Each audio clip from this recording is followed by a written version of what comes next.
Good morning. কালকের এত পরিমাণ হাঁটা হয়ে গেছে যে আজকের ঘুম থেকে উঠতেই দেরি হয়ে গেছে। এখনই জাস্ট ঘুম থেকে উঠলাম, এখন বাজে ঘড়িতে 9টা। মানে প্রচণ্ড ঘুমাচ্ছি। তো একটু আগে ঘুম থেকে মানে এক্ষুনি নয়, একটু আগে উঠেছি।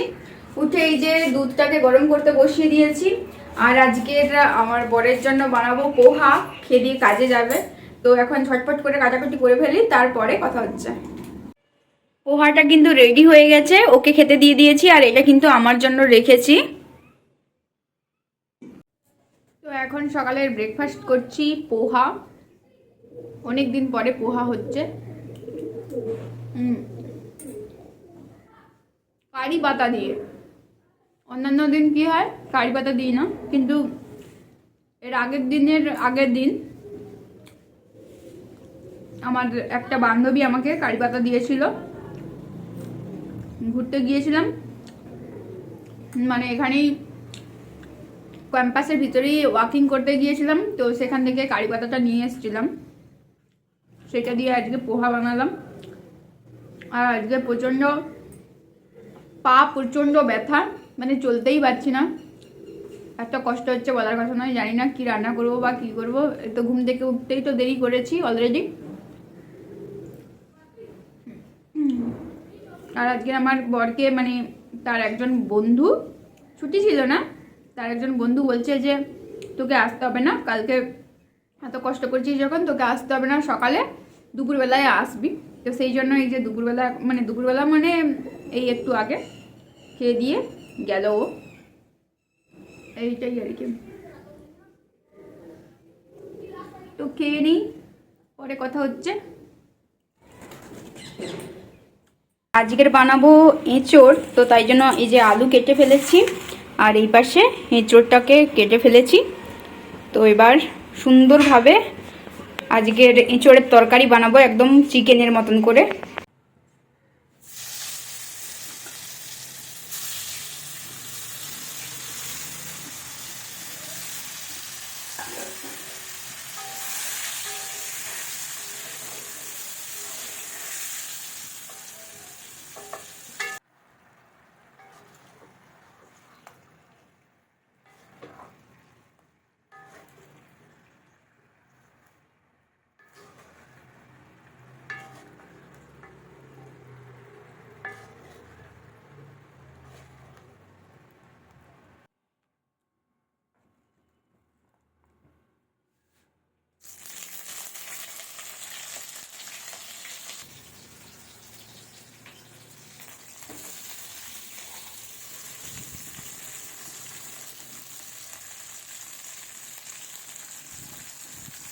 পেঁয়াজটাকে একটু লবণ দিয়ে ভালো করে ভাজছি। আর সঙ্গে এই যে তুলে দেবো টমেটো, বেশ অনেকটা পরিমাণই টমেটো দিলাম। এবার ভালোভাবে একটু নাড়িয়ে দিলাম। আর এপাশে জলটা গরম করতে বসিয়েছি। আর এই যে আদা রসুনের আর শুকনো লঙ্কার বেশ অনেকটা পরিমাণ শুকনো লঙ্কা দিয়ে দেবো। এটার একটা পেস্ট বানাবো।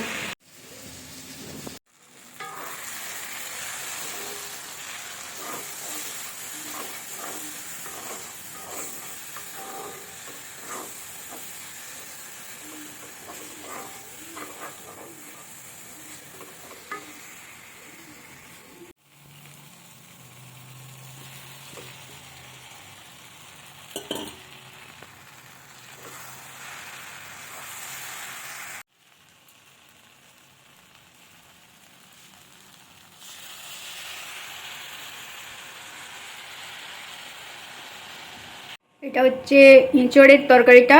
এটা আর প্রেসার কুকারে করব না, এই জন্য একটু বেশি করে জল দিয়ে সেদ্ধ করছি। আর এটা ভাত হচ্ছে, আজকের আর কিছুই কিন্তু বানাচ্ছি না। রান্না বান্না হয়ে গেল। আর এখানে স্যালাড কেটে রেখেছি, আর এটা রায়তা বানাবো, তার জন্য কেটে রেখেছি। তো খাওয়া দাওয়া হয়ে গেছে। আর আজকের কিন্তু একটু বেশি পরিমাণ তরকারি রান্না করে ফেলেছি, কারণ যাতে রাত্রে রান্না করতে না হয়। এঁচোড়ের তরকারিটা অনেকটাই আছে, তো আমি দুবেলার মতন করেই রান্না করেছিলাম, তো এক কড়া তরকারি হয়ে গিয়েছিল। তো হাফটা খেয়েছি আর হাফটা রাত্রে শুধুমাত্র ভাতটা করব। এখন যা গরম পড়েছে তো তাই জন্য ভাতটার মানে দুবেলার জন্য করছি না, একবেলার জন্য তরকারি করে দিলাম। আর এমনিতেও গ্যাসের সমস্যা এখন প্রচুর, তো তাই জন্য ভাবলাম যে ওটাই সবথেকে ভালো হবে। আর দুবেলা রান্না করার কোনো দরকার নেই, তরকারি একটু বেশি করে নিলাম, শুধুমাত্র ভাতটা ফুটাবো। আর ভাতটা না ফ্রিজে রেখে ভাত মানে ফ্রিজের তরকারিও তো আমরা খাই না কেউ, মানে প্রত্যেক দিন একটা করে তরকারি, দুটা করে ডাল তো কম্পালসারি আছে, ডালটাকে তরকারির মধ্যে ফেলছি না, আর কিছু একটা তরকারি মোট করতেই হবে। কারণ ফ্রিজের তরকারি আমরা দুজনই কেউ পছন্দ করি না, তো তাই জন্য আমরা খাই না ফ্রিজে প্রত্যেক দিন।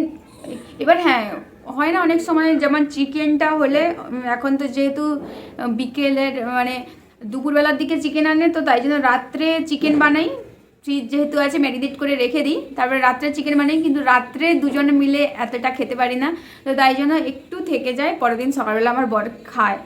মানে আর একটু যদি বেশি মানে একটু যদি বেশি হয় তখন আমি খাই, কিন্তু না হলে আমি না ফ্রিজের তরকারি তেমন পছন্দ করি না। আর আমার বর তো একদমই পছন্দ করে না, কিন্তু ওই মাংস হলে ও শুধুমাত্র খায়, আর ছাড়া কোনো কিছু তরকারি পছন্দ করে না। তো সেই জন্যই হচ্ছে কথা। আর আজকে এত পায়ের যন্ত্রণা করছে যে ভাবছি কি করব, মানে কিছুতেই কমছে না, জাস্ট এমনি চলছি তাতেই যন্ত্রণা করছে, চলতে পারছি না, পা পুরো ব্যথা।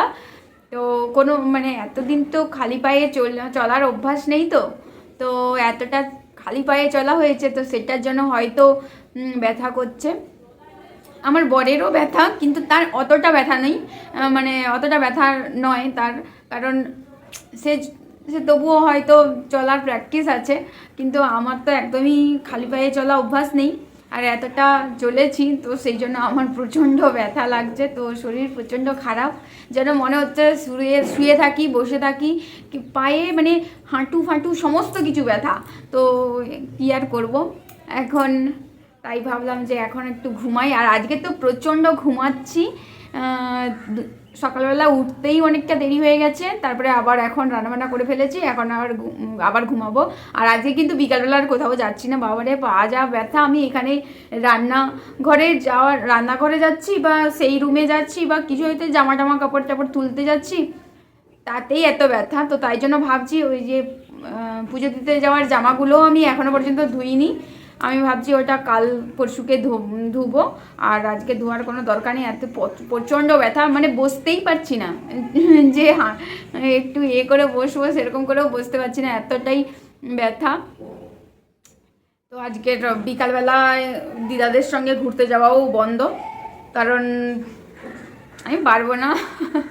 আর মেনলি এই নিচে যে নামতে হবে এতগুলো সিঁড়ি, 80টা সিঁড়ি মনে হয়, 80টা সিঁড়ি আমাকে নিচে নামতে হবে, তারপরে নিচে যাও, তারপরে এতটা ঘুরতে যাও।